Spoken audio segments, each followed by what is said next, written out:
6:44, this morning, a lot of children and even parents may be waking up with new questions about the safety at their schools. Yeah, of course, this comes on the heels of yesterday's Florida high school shooting rampage that left at least 17 people dead. 7 Action News reporter Matthew Smith is live this morning on the campus of Oakland University in Rochester with how leaders at the school look at tragedies like these to improve their safety procedures. Matt? Malcolm, this is supposed to be an exciting week for OU. Named second safest in the country by alarms.com. That's a big deal.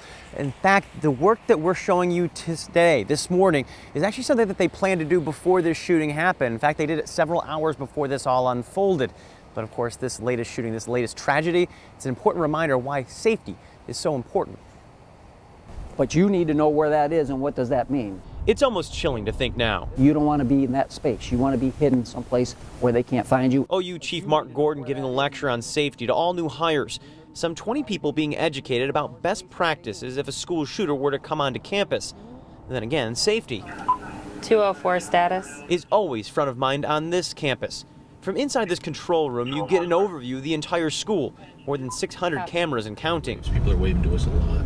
And inside this patrol car, an officer tells me he typically spends 8+ hours a day watching, talking, and interacting with students as they hustle to and from class. It's tremendously positive feedback. Chief Gordon oversees what alarm.com calls the second safest university in the country.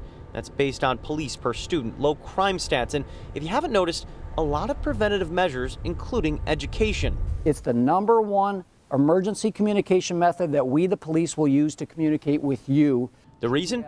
Well, just hours before our country's most recent tragedy inside a school, he noted one of the most historic. Following some breaking news on the campus of Virginia Tech, where 2 people have been shot. Virginia Tech was a wake-up call for all of us in this environment. So a lot of planning, a lot of training has occurred since that point.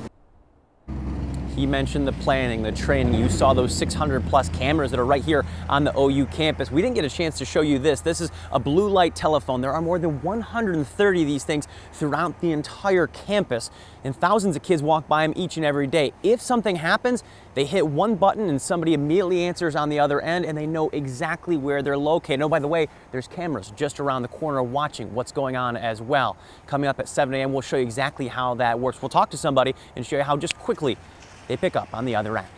We're live on the campus of OU this morning. Matthew Smith, 7 Action News.